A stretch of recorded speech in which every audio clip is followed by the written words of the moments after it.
Good evening, everybody. I'd like to call this meeting to order. Time is now 4:30. Roll call: Tina, here. Joanne, Here.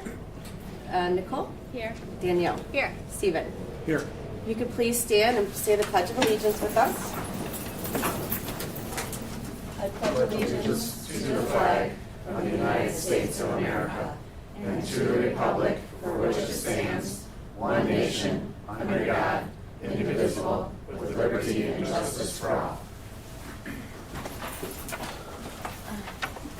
All right. Moving on to 4, approval of agenda. I'd like to make a motion to approve tonight's agenda. I'll second. All in favor of that motion, please say aye. Aye. Aye. Any nays? Motion carries 5-0. Consent, for approval for consent items for the minutes for the February 19th regular board meeting minutes. Can I get a motion to approve those minutes? I'll make a motion to approve the February 19th minutes. I just have a quick question. Did we update the, oh, okay. And I'll second. Okay. All in favor of that motion, say aye. Aye. Aye. Any nays? Motion carries 5-0. We do not have Kathleen here tonight. I had some questions that came in and I responded to those, but you know, Kathleen would obviously follow up with any questions that you might have tonight that we'll get back to you. You can report those back out if there are any questions that you need me to follow up on. Yeah, I do have a request though, if I could. I don't think this necessarily has to go through Kathleen, although you might want it to, and I'm not sure if the board's in agreement with this or not, but I'm looking at the Fund 10 expense summary. I'm looking at function 254300 for buildings, and the budget's $45,500. We've spent $57,207, so we're 25% over budget with only 66% or 2/3 of the year in. So, if the rest of the board is in agreement, could you supply sure us can. a report without that question. shows us Yes. kind of where we stand and where we spent that money? Yep, I sure will, Steve. Okay, thank you. And then my other question for you, Jim, I think this would be the time to speak to it. I was reminded when I saw your information that went out to the public, I was looking at your CISA 5 information about the special education. With CISA 5 for the finance portion, Right. and that initial $8,300 that we spent, Yeah. did they put together a report? I mean, I know that they gave Joanne and I a very high level, some information at the finance meeting, which she supplied them some of it at the board meeting. But I was anticipating that they would put a report together from that initial couple of weeks that they were in the building before they started working with Susan. For CISA 5, Yeah, relative CISA 5. to, as we got into that contract for kind of almost like an efficiency study in terms of, Right, that exactly. almost immediately moved into accounting services, and budget services, so they haven't, supplied a report in the sense, what's happening right now. They're in there maintaining our books, to the extent of in a priority way. No, and I get that, and that's the second contract that we Right. approved. But the first contract that we approved for $8,300 Right. was for them to go in and Right. and review what was happening Right. and to come back to us Right. with their recommendations. And I haven't seen a report. No, Is and my- you wouldn't expect one with a transition out so quick. It was a matter of getting into our business manager's head as much as possible in terms of understanding her books and everything else. Then we almost got into immediately a maintenance mode, in terms of making sure that all functions continued in terms of in a priority way. Otherwise we would have taken through the balance of this year, for them to be exploring it a little bit more. Now in part it's still continuing on. Sure. Because they're even getting a more hands-on Sure. response. I mean, one of the things, that I can just tell you anecdotally is that one thing that she's not had experience with before that she's having here is like a lot of questions, and typically questions come that way when you don't have guided practices, where people know, potentially where to get information and stuff like this. So she's a little bit consumed, sometimes, because we want to make sure that those are responded to if people don't know how to get information. So in some ways, this is a work in progress, a little bit of, by actually doing and experiencing, it's really a much deeper level look but I don't have anything to report right now because, Okay, I so- mean, it's been like one Are- deadline, priority after a next of trying to get done. I mean, she was just. No, and I have working- no problem, I Yeah. think Kathleen, as far as, my. Right, my- but nothing, I have nothing, No problem with yeah. what she's accomplishing at Yeah. this point. My Are you only- questioning if that contract was paid out?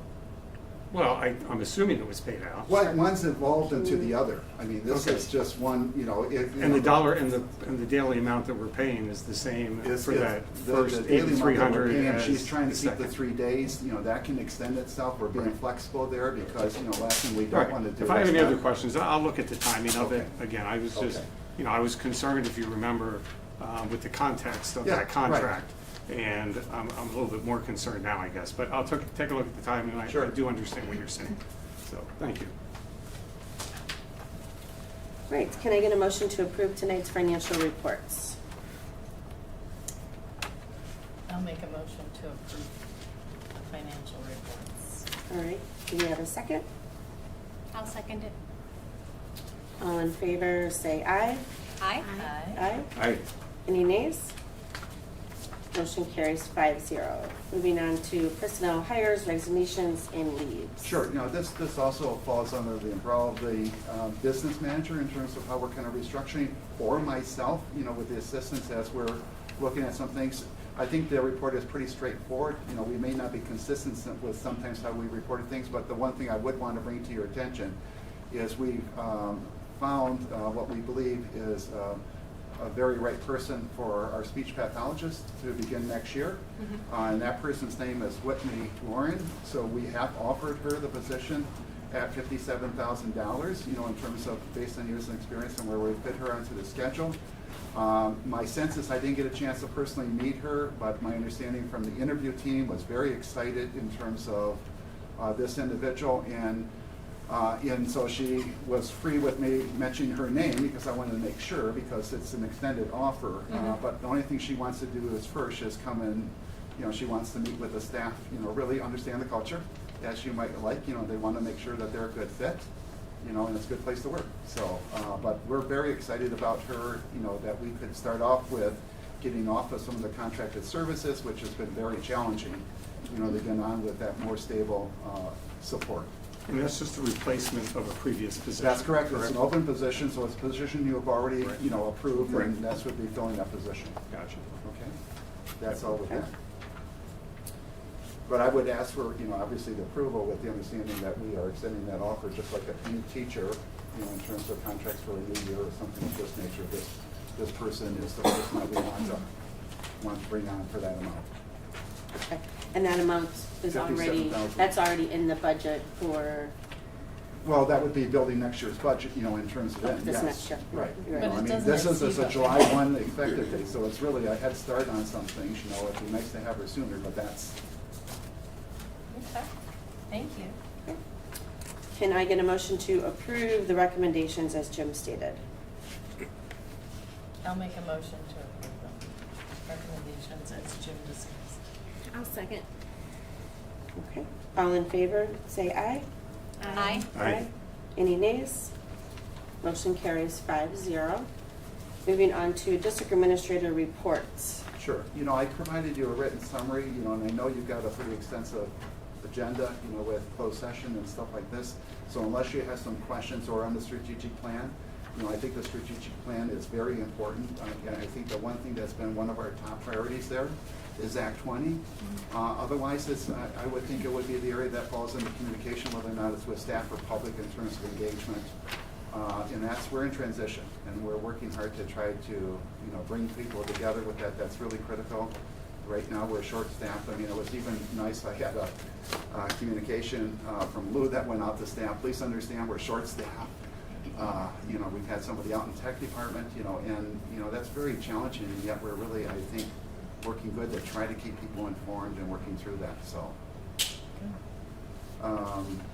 The only other thing I would like to mention, I just received notification yesterday that they have certified to hold an election for the teachers, to take a vote. And that would,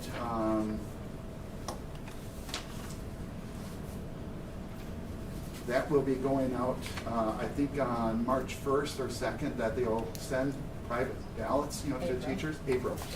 Thank you. April, and I thought I had the dates here. It's right on here. Just so that we're aware, so that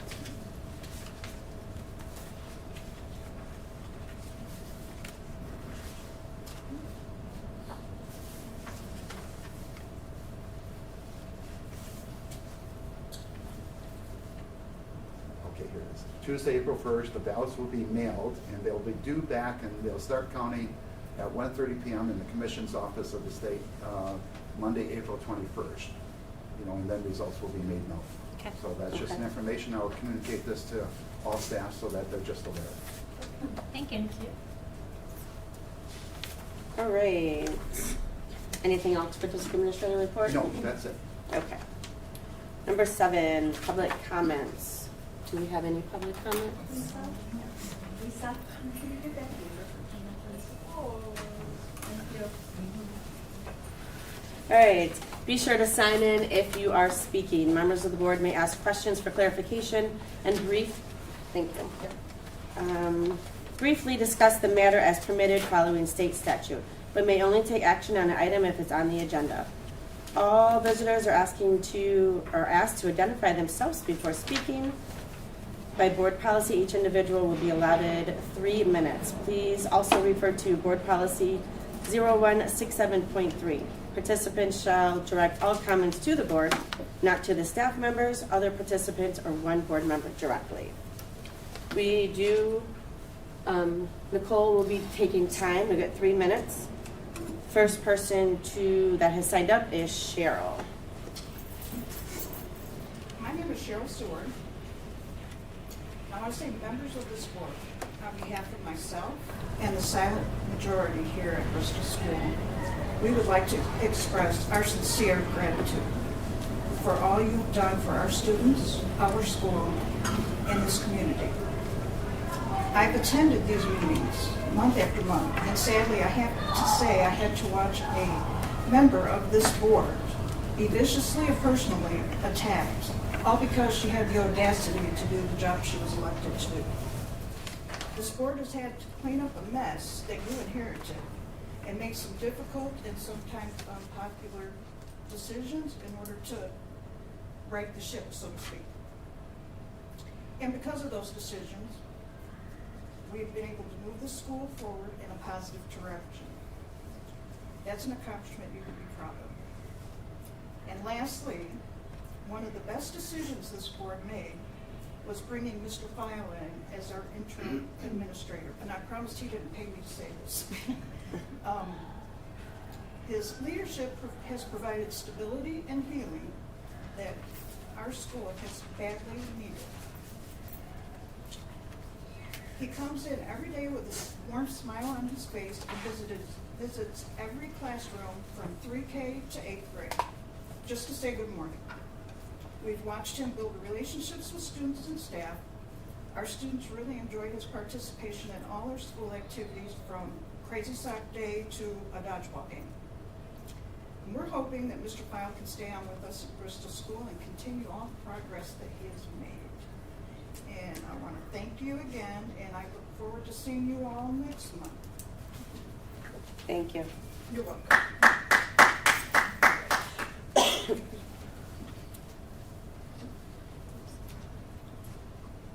I'm taking is it Ashley Nelson? Yeah, Okay. sorry. That's okay. Hi, so I'm Ashley Nelson. I'm a teacher here at Bristol. I'm here because there were some concerns and questions regarding the teachers union at last month's meeting. And I just kind of wanted to say, everyone chooses to join a union for different reasons, but one of the things a union can offer is stability and camaraderie. Bristol has had a lot of big changes over the years. In the 4 years I've been here, I've seen changes at the district, administrative, and building level. And if you talk to any of the other staff members who've been here longer than me, they can list a lot more changes that they've seen in their time here as well.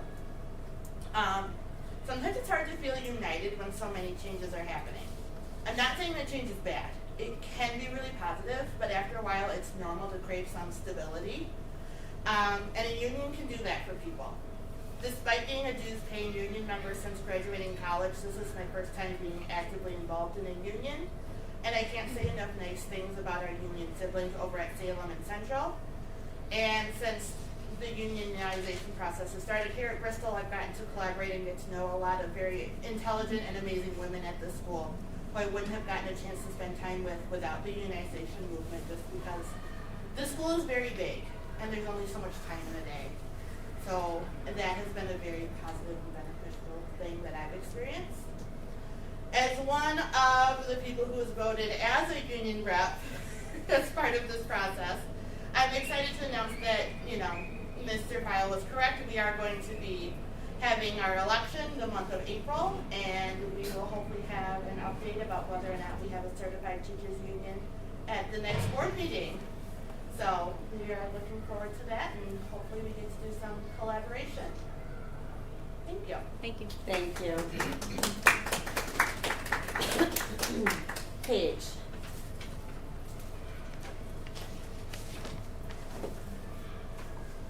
Not sure the best place to stand here, so hi, I'm Paige Sefton. Thank you for allowing me to speak. On March 12th, our Bristol PTO facilitated a school board candidate forum, as it has for several years in the past. This event takes many hours of planning and preparation, which I am very familiar with, as I was involved in the past 2 forums. I'd like to thank everyone who contributed to the planning and execution of this event. It's a nonpartisan event in which all 5 current board members, have participated in the past. It really is a great way to provide a well-rounded, non-biased view of the candidates so that Bristol school families and community voters can make informed choices at the polls. But this year's forum was a bit different than any other. 2 board candidates, Tina Elfring and Victor Nightingale, declined to participate. Myself and Abigail Stanislavski were happy to join the event. Another very disappointing difference is that the PTO requested the recording link to be published in the March 14th weekly administrative updates email, but the school declined. Again, this was never the case in the past, as the school wanted all families to be able to view the recording. I'm told the final content decisions for the WAU are made by Mr. File. My concern is that this seems very intentional to restrict the viewing of the recording due to the absence of 2 particular candidates. Here's the key. Transparency is essential, and while school administration is not permitted to endorse candidates, restricting the sharing of the forum recording limits openness that Abigail and I believe is essential between the board, the administration, and the community.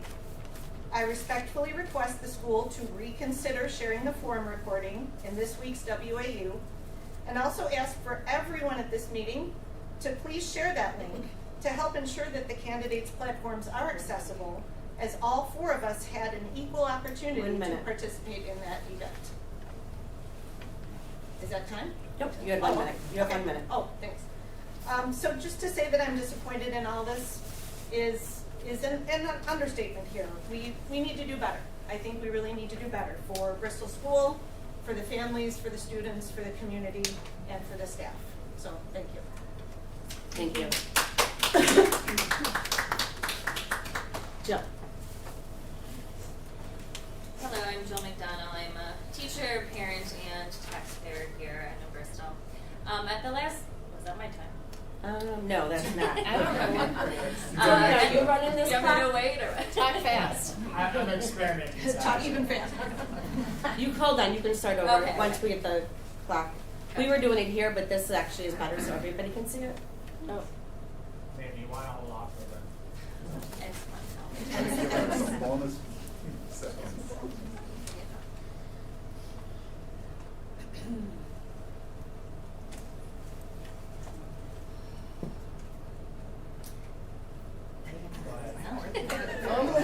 At the last board meeting, Stephen Grimm asked why teachers would want to join a union here at Bristol School.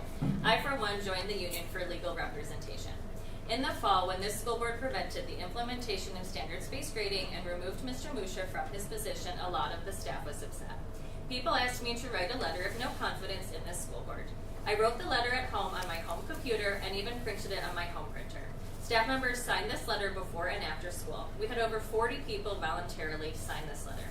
On September 26, Mr. File's 4th day at Bristol School, he called a meeting to tell me I was being investigated for politicking at work. I was shocked and completely caught off guard as to why I was being investigated. I sent an email that afternoon to Mr. File to follow up, but he never replied. I sent 2 more emails and got no reply. At this point, I was under investigation for 2 weeks with no explanation. All of this was happening at the same time Mr. Musha was missing. I felt like this was a complete witch hunt. On October 4th, I ran into Susan Jarvis, who told me she had just had an interesting conversation with Joanne Gray. She told me that Joanne was asking how people were feeling about Mr. Musha being gone. She didn't understand why people were upset because no one wanted him hired.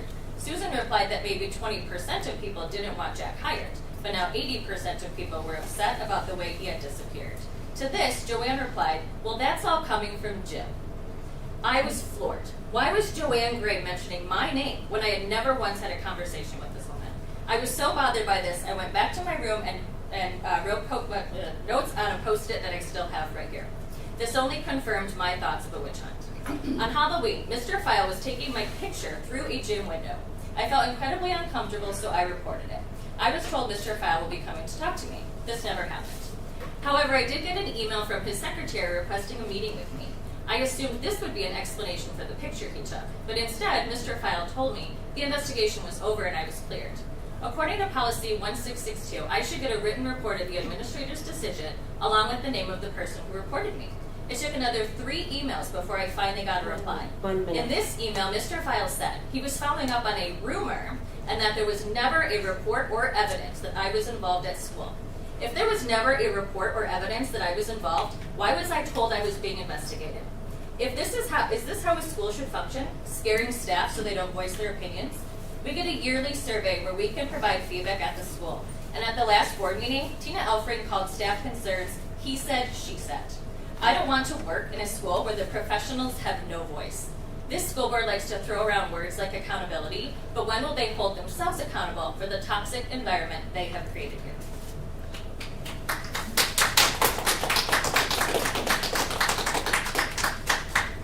Caitlin. Good evening, everybody. I am Caitlin Hubble. I am a teacher and also a parent here at Bristol School. Recently at the board meeting, it was asked why teachers felt the need to unionize. I'd like to share my reasoning. I have taught for almost 13 years, first as a math interventionist at Salem, a math teacher at Lincoln Middle School in Kenosha, a math teacher at North Prairie and Winthrop Harbor, and now here for the last 6 years. When we were approached with committee options in 2023, I chose to join the Standards-Based Grading Committee. My previous school was implementing it, and I had some initial knowledge. So I gladly gave up my personal time to join a book study here at Bristol with fellow colleagues to really start to learn more and see what it could look like for our school. We did the reading, we sought out other resources different schools were using, and many staff members took part in the Stagger Conference. This is the same conference Mr. File just recommended the staff attend if they want to learn more. I'm not here to discuss the merits of standards-based grading. I simply use this as an example that when I don't know something, I look into it. I do the research and connect with professionals in the field. I, along with my colleagues, view ourselves as professionals in our field. We went to school to become teachers, and we stay current on best practices because we truly want what's best for our kids. It is my understanding that neither the board nor the interim superintendent has experience in a classroom setting.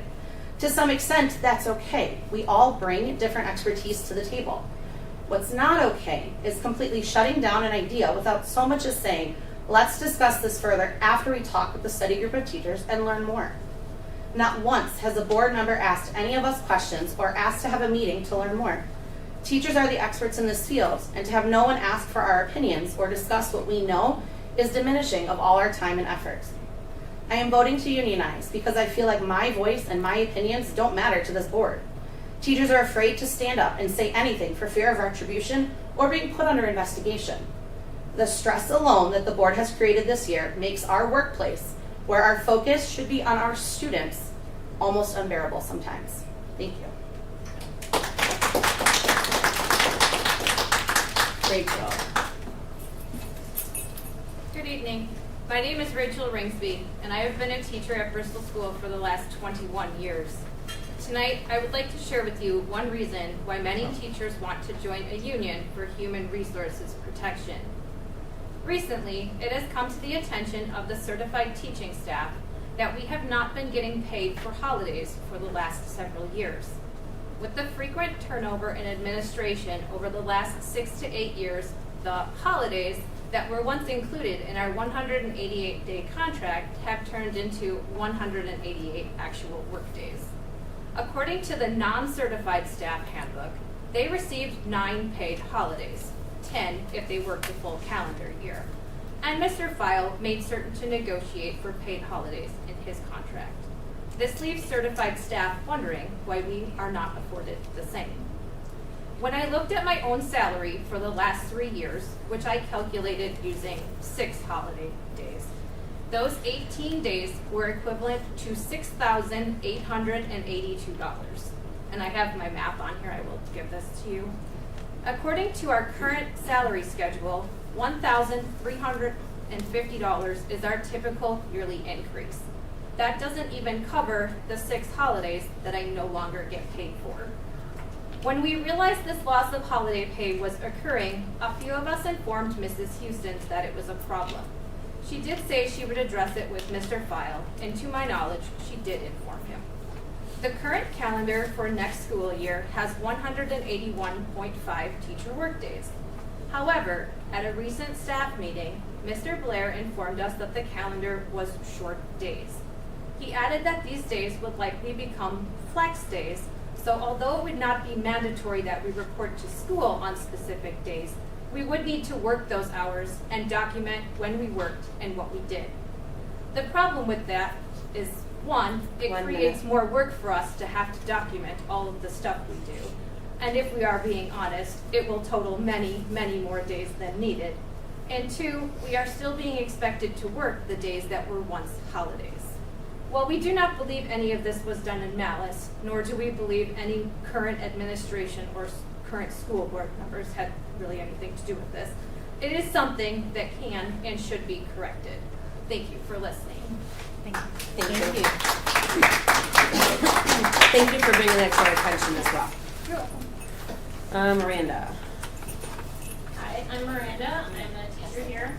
I love teaching. I was excited to start this school year after meeting my students at open house and creating my own science curriculum after a few years in 8th grade. Over my 13 years of teaching at Bristol, it has been a roller coaster. I finally felt like we had an administrative team that worked well together with different strengths to support our school and students. These feelings quickly changed the first week of school. I feel like we have a board that is not education and student focused. It has become very political. The staff doesn't know who to trust, who's going to be unfairly investigated, who is on what political side. When will the board trust the educators to do the research and work to best teach and assess our students? When can we work together? We shouldn't have to be your friends to work together and have a voice. I want Bristol's focus to be on educating our students. I want funds to go to curriculum, learning, and making Bristol a great place for our students and staff, and not on the weekends. Things at Bristol are rough overall. This year, many teachers have asked me if I'm going to stay teaching at Bristol and have shared their thoughts on leaving. Staff recently took a survey and were told the results would be shared tonight. Then we got an email saying administration needed to clarify some of the feedback first. I'm guessing the results weren't great. If you really want to know how your staff feels, just ask them how they feel on Sunday night.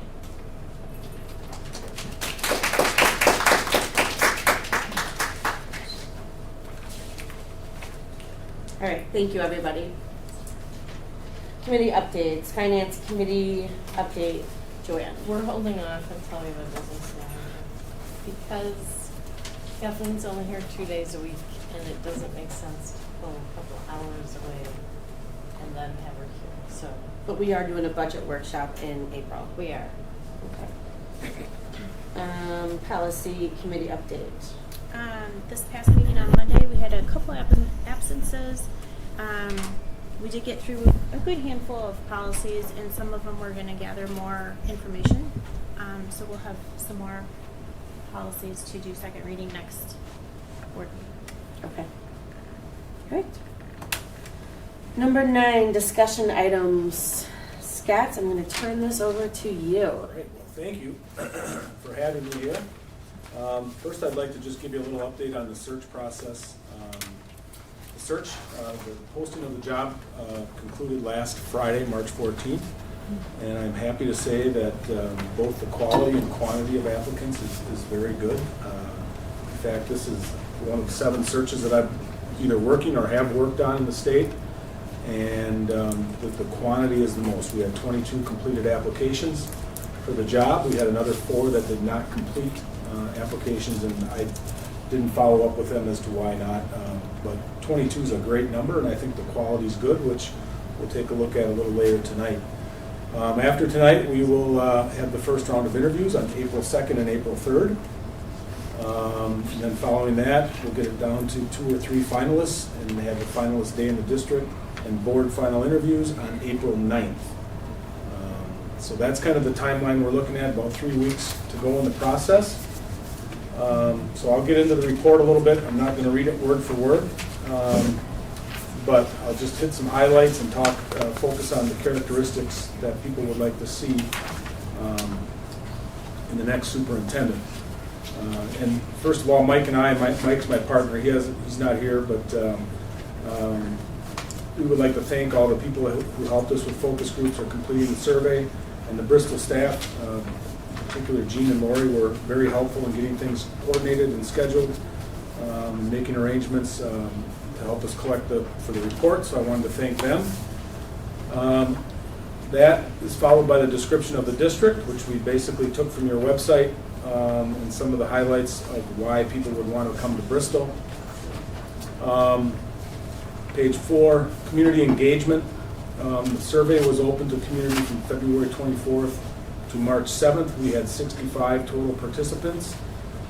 Of those, over half, 50.1% rated the district a 4 out of 5 as a quality school district, reflecting a high level of satisfaction.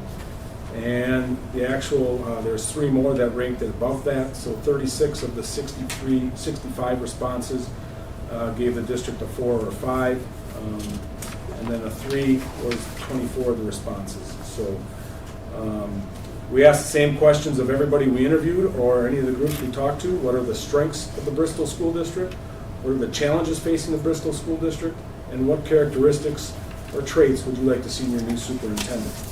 And then usually we end with, is there anything else you'd like to share about the school or the community that we should know?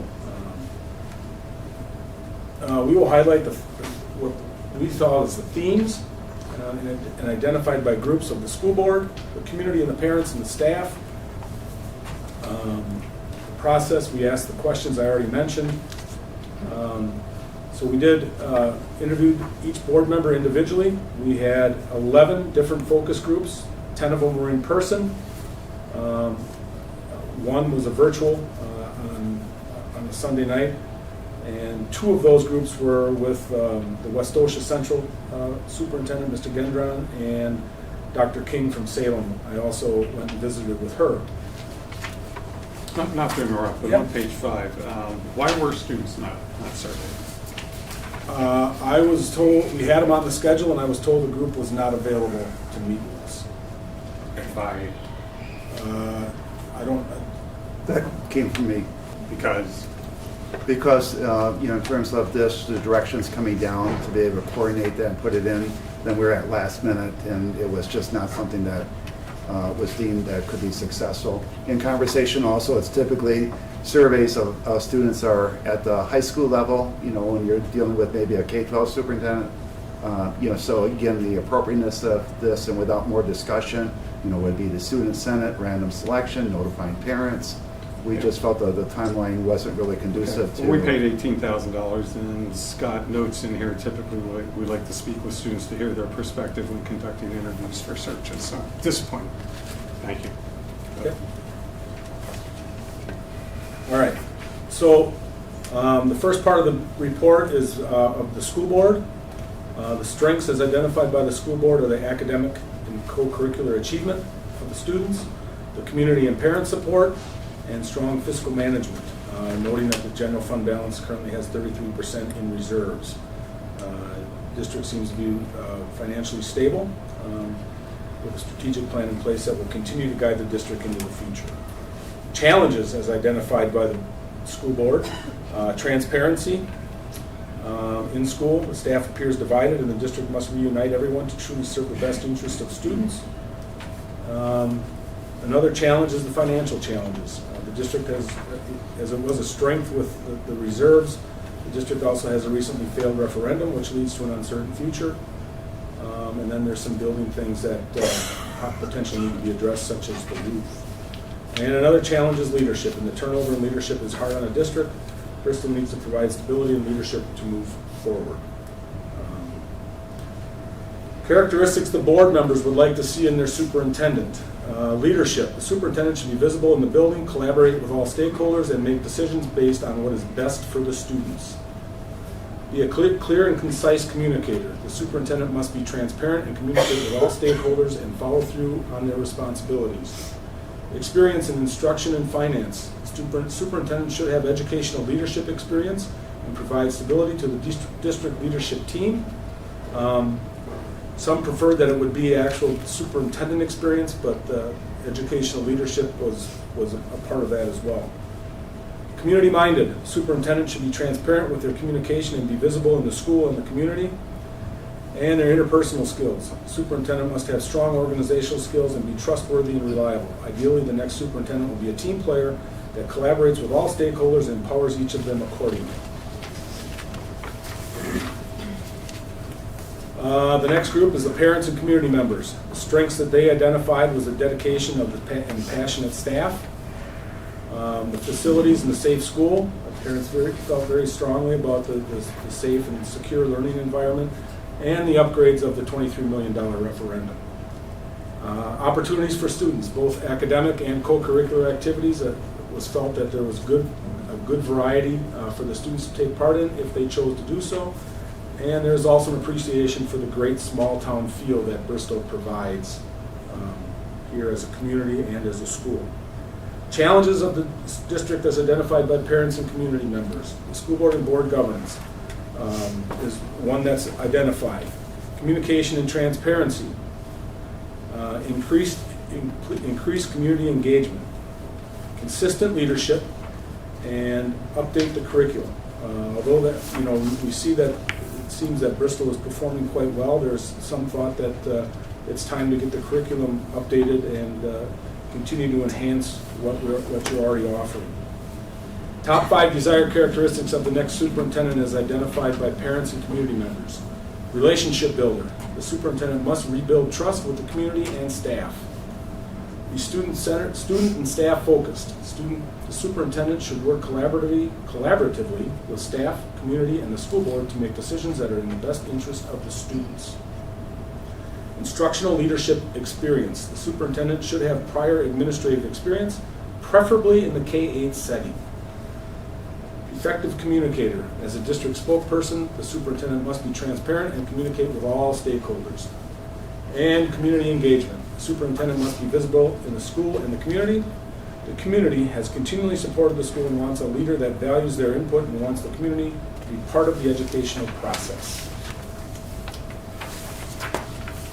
And the third group is the staff. Strengths as identified by the staff. A high level of commitment. They feel Bristol is a highly desired community and school district. People want to come to Bristol to raise a family and send their children to school here. The dedicated staff is also mentioned as a strength. Strong in classroom instruction and is committed to doing what is best for the students. Mr. Murphy, the band teacher, was specifically mentioned several times by other staff members, just as a side note. I think a couple of them said he's never allowed to retire, so that's on you guys, though. Third strength, welcoming culture in school. Again, believing Bristol is a choice school. Students and opportunities. The staff value the students, recognize their positive behavior and potential. And the after-school program and the after-school activities that are provided for students was also mentioned as part of that. Professional development. The district provides essential resources enabling the staff to deliver high-quality education. The district has processes and systems in place and have a direction of where they want to go and how to get there. Challenges identified by the staff: transparency and trust. Stakeholders need to know what's going on in the district, and there seems to be a lack of trust with the staff and the community right now. Staff retention and stability. Need to continue to recruit and retain quality staff. Would like to have stability in administration and provide positive stability to the district. And finally, there is a feeling that the district could use a social worker.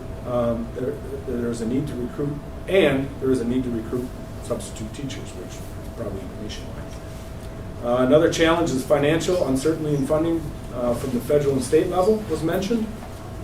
2 or 3 year outlook is in question. Is there a referendum that's needed or not? And the district needs to stay competitive in salary. And the final challenge is the uncertainty. Turnover in administration has been challenging. We need someone to provide stability and experience. Top 5 desired characteristics of the Bristol superintendent as identified by the staff. Number 1, approachable. Superintendent must be committed to knowing that their presence in the school is important, and visibility in the community is a must as well. Collaborative leadership. The superintendent should be a collaborative leader that shares information with all stakeholders. We don't always have to agree, but we would like to know that our voices are heard. Number 3, effective communicator. The superintendent must communicate with all stakeholders and be transparent with what is going on in the district. Educator focused. Superintendent must show support for the work that is being done in the district and value the time of the staff with creative and innovative professional development opportunities. And finally, relationship builder. Ideally, the superintendent would have small town values that hold people accountable when need be. There's also a sense that the superintendent needs to value trust and rebuild relationships within the district and make a long-term commitment to the Bristol School District. So just then kind of combining things together. Strengths as general themes, we would say dedicated staff, strong community, and a commitment to student success. Challenges, board leadership and development, communication and transparency, financial stability, and staff retention and recruitment. And as far as the desired characteristics of the next superintendent, it stood out quite openly that you're really looking for somebody that's experienced and a collaborative leader, an effective communicator, community-minded, and student and educator focused. And then I have all of the involved community member is another aspect, cultivator of growth and continuous improvement in the district, trust builder, approachable, personable, and compassionate about education. And then I have a bulleted list of all the desired characteristics that were mentioned in our focus groups. That's what I have. Any questions? I have a question. For the focus group for parents and the community members, for the in-person one, how many showed up? 3. If you remember. 3. 3? How about for the virtual? 4 or 5. Not at one time, but 4 or 5. Okay. And then for the staff, how many showed up? That I gotta look up. Approximately. I'm just curious. I think there was about a dozen there. Okay. Yeah. All right, perfect. That was my only question. Thank Okay. you. You bet. Now, will this be available to the community? And Open staff- records and request. staff? They need to do open record. We I can't put it believe out so. on- We can't put it out on the, After the board meeting's over, it's open records. Oh, but I think, but can we put it out on the Friday? Or on the website someplace else? Maybe on the website well, someplace else? it's something that the district as a whole paid for, so Mhm. if it's a clickable link, I don't know about going in the WOW, but it No, should be, right. it should Maybe on be. the website. Available on the website? Yeah. I think Yeah, that'd be good. definitely. We can check on that. Okay, thanks. Mm-hmm. Great information. You bet. Thank you. That was definitely no check on. Yes. All right. Thank you, Scott. You bet. 9B, enrollment updates. Yeah, Jean really is the collector of the data, and so and she has her information in, and we added a little bit more at a request. Jean, you want to just highlight how we're doing on enrollments? As to the posting of this board meeting, the number of students enrolled at Bristol School are 830, being that 185 of those 830 are open enrollment students. And then for the open enrollment applications in and out as of present right now, the open enrollments in right now are at 63. Last year, at the end of April, when it closed, we had a total of 87. And then the open enrollments out as of today are 14. And last year, at the close of the open enrollment in April, we had 16. So we're and we have until the end of April, April 30th, for the open enrollment to close. Thank you. So we don't start extending to parents confirmations until May? Right, correct. Until May. Correct. They start getting letters, or we start going through the applications and approving as to who we are going to have come to Bristol School, and then letters go out in early June. Okay. Is the 63 completely new people, or Correct. are those returns? Correct, completely new. So I just have a couple of questions, but I'm looking for, I did pull up something from last year, which I'm just curious about now. You don't remember how many we had. I know I looked at the meeting minutes from last March, and how many we had at this same time last year. You said total last year was 87. But do Total you last know, year was 87 at the end of the. but do you know how many we had as of this meeting last year? 71, and you can pull it up from last year's. Yeah, I was trying to look. I have it here someplace. It's an and I can't find attachment it. to the March regular meeting last year. Right, 71. exactly. So 71. So we did add another 16 then till the end of the year. So I have two questions, unless you want to follow up first. No. Okay. So I was looking at 4K, and I asked you this question, but I'm going to reiterate it because I think I should. So 4K, we approved 12 applications at our January meeting. Now, we already have 14. Now, I know you mentioned to me that one probably wouldn't be a fit. Right, because of policy. So we only have 13. But between now and the end of April, obviously, we could get a few more.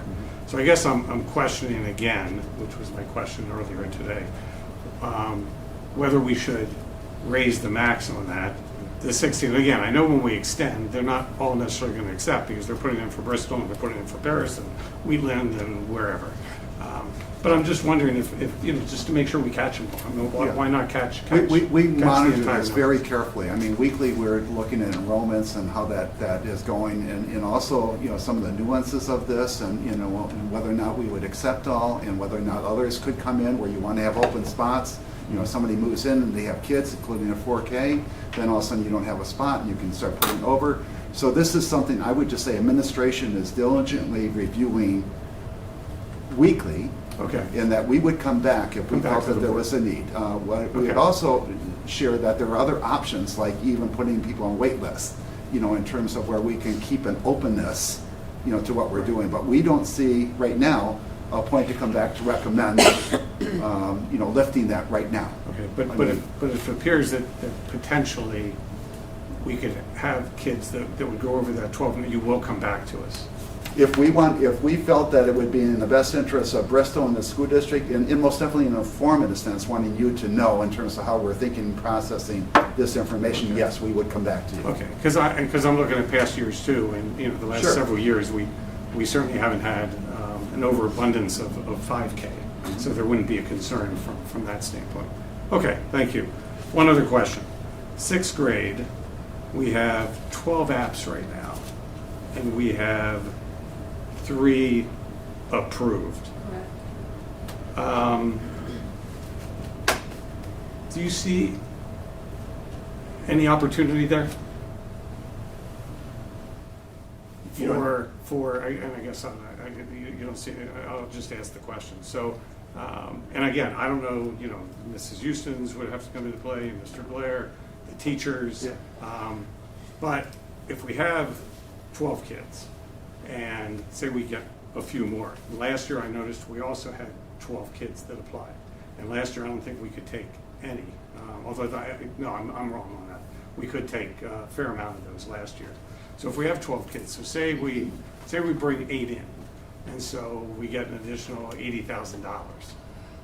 Does it make sense from a student and staff standpoint to add a teacher? So what I'm looking at is, instead of having 100 kids, now we have 108 kids, but we have 5 teachers.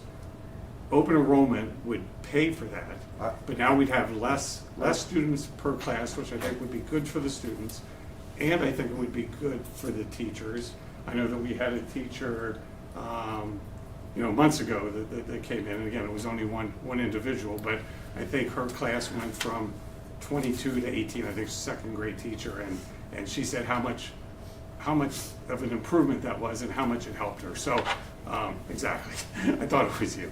And again, it's only one person, but that just has continued to resonate. So if we could go from 26 kids down to 22 kids, and bring on a 5th teacher, which I would think with electives and such, but again, I don't know. Again, I think the educators are the experts, principals are the experts. So I'm just throwing that out. Steve, maybe it's I something think that's always we should meaningful. consider. We always look at those things, other things to consider, space limits, in terms of where you're going. You have to look at all of that. Sure. 4 sections are probably an ideal setting. I think that's really beneficial regarding how much opportunity it provides. But when you're looking at class loads, you're looking at everything in the context of the whole. Would you be willing to reach out to the principals and the teachers I work with the principals all the decision now? Well, yeah, I'm not making that decision Okay, right so now. it sounded like you were. No, I'm only he's telling saying you that- what Okay. he has to Okay. look Yeah, at.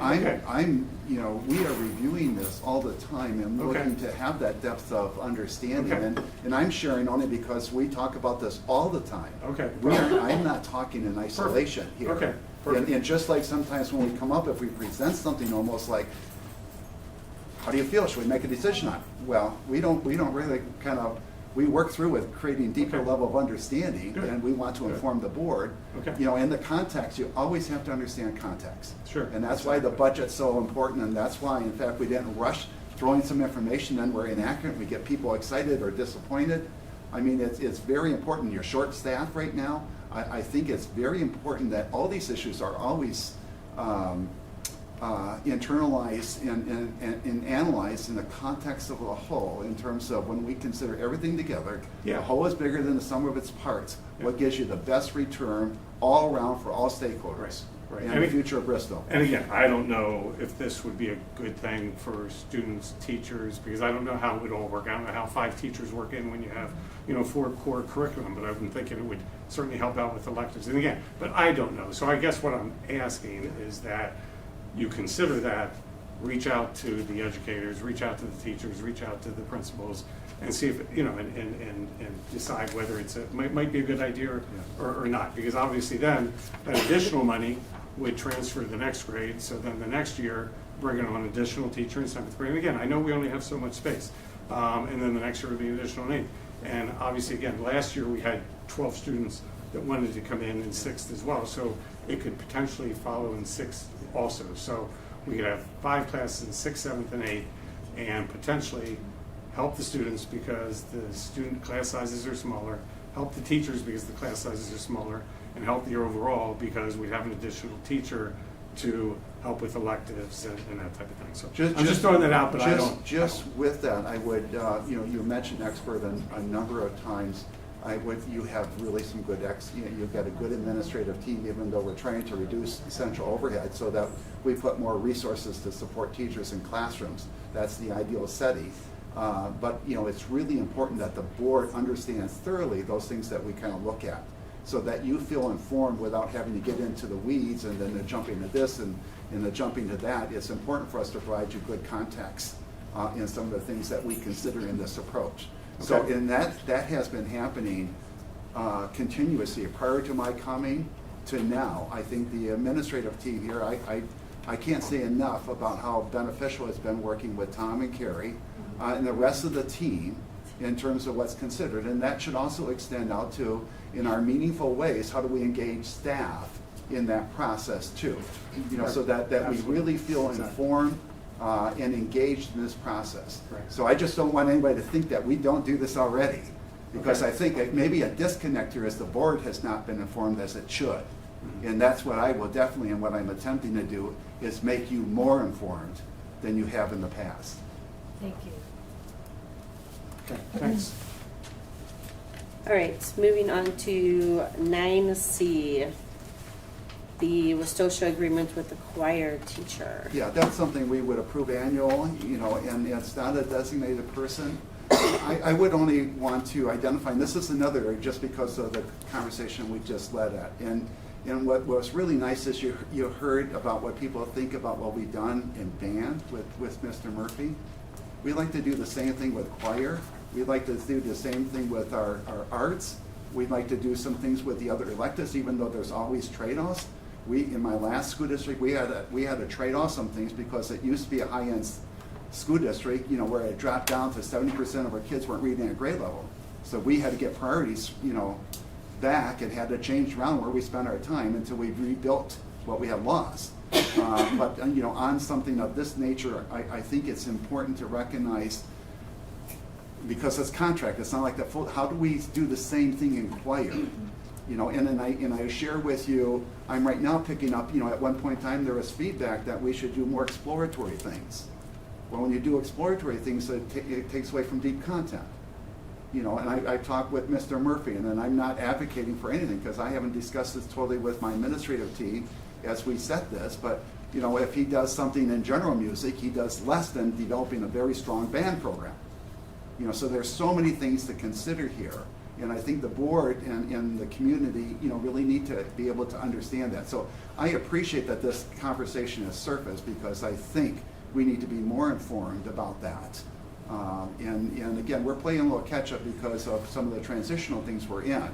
And so we need to work again to stabilize our district here and to bring these conversations back and make it more informative. So you're recommending this contract? Yes, I am. Okay. We're renewing. Right. No, I got it. Okay, thanks. All right. I'll make a motion to approve the Westosha Intergovernmental Agreement for the choir teacher. I will second it. All in favor, say aye. Aye. Aye. Aye. Any nays? Motion carries 5-0. Future agenda items. Does anyone have any items that they'd like to see on the April agenda? Yeah, can we chat a little bit about what April will look like? I know the biggest priority item is going to be discussing and voting on compensation. That's the biggest thing. And we have our separate budget that should alleviate the time on the budget, or on the agenda. I will be absent for the April meeting because I have mandatory travel, so I'll send notes in advance. And then with the staff survey, I want to come back to that point. Typically, so last year, we did get a formal presentation that was community facing with the survey results. I recognize there's no one in the director of HR role, so for the time being, that might be something that needs to be tabled, but I would ask that by the end of the week that we receive all the survey results. Last year, we received as the board all survey results so we could read them. And so I would ask by the end of the week that we just receive that copy. We picked up a paper version last year. This week? Yeah. End of this week? Yeah, Okay. that would be ideal because it takes a lot of gumption to come up and do a public statement, but I'd like to read everyone's feedback. And I know the whole board would appreciate that feedback. And last year, it was a lot of pages. And we do, like, individually, I'll just say, like, we take that to heart, we want to read it. So if we could have access to the end of the week, a formal presentation would be important, but I also recognize we don't have anyone in place to do that yet. Some of the, and I'm very supportive always of the board really having, you know, more information, having context, and always understanding the purpose of this. One of the things, for example, in the survey, and again, this is my talking with staff now in terms of as I'm trying to get us together. And before, we didn't release this because we really didn't have time. We just get the survey results, we throw it out there. Right. We haven't Can looked at I whether or not say we- something yes. though? It's not on the agenda. Oh. The talking of the survey. Right. Yeah. So you want to put it on next month's agenda? Is that I don't what think we're we need doing? to take a vote to receive the results. That's just more, we did this last year. If there's not an issue, I would request that we all receive the results. And then we're talking about April agenda items. Yes. It is likely not feasible. Compensation's a priority, and that will take all the bandwidth. So probably a formal presentation would be May. So if we're just limiting our discussion to future agenda items, that might be May. So try for May, or try for April. If it doesn't work, May. I would just say likely it'll be May, just because I want to recognize the limitations of the team. We have no one to synthesize the data and to do a presentation, and that is fine. And we'll just read the data. Well, and again, it's always important in terms of that whatever we're providing you is Yeah. meaningful and doesn't lead to wrong conclusions and other things. And so my only hesitation there is we're not holding something back, but that we're looking to the extent that its purpose really fills your purpose of why we're doing this in the first place. Right, last year Okay, they redacted any data that was personal or that would be for us to figure out who did the survey. So, Any other agenda items potentially for April? do you want to put the holiday pay on the budget workshop meeting or the regular agenda meeting? The holiday. I would, again, you can, set the board, I think you need some clarification. There are Yeah. certain things, Yeah, let's having not- this added to the let's not agenda, go I think that this far. is an Yeah. administrative court, is what I would suggest. Okay, but at the April 10th budget meeting, if you can provide that information, because if there's a financial piece attached to that, it'd be good to discuss that on April 10th, if we Yeah. could. I'm just, again, what I'm just saying is sometimes when you receive something doesn't mean it's factual. Right, I just would like, if Kathleen could dig into that, and then we would know more on April 10th. Written down, for sure. Anything else? All good points, Danielle.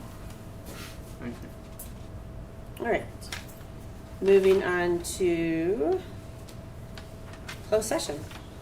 The board will convene in a closed session under Wisconsin Statute 19.85 1C to consider employment, promotion, compensation, or performance evaluation data of any public employee whom the governmental body has jurisdiction or exercise responsibility. I'll make a motion to move into closed session. Can I get a second? I'll second. Roll call vote. Tina, yes. Joanne? Yes. Nicole? Yeah. Stephen? Aye. Danielle? Aye. All right, motion carries 5-0 to move into closed session. Thank you, everybody. Thank you.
All right, I will make a motion to move into open session. Can I get a second? I'll second.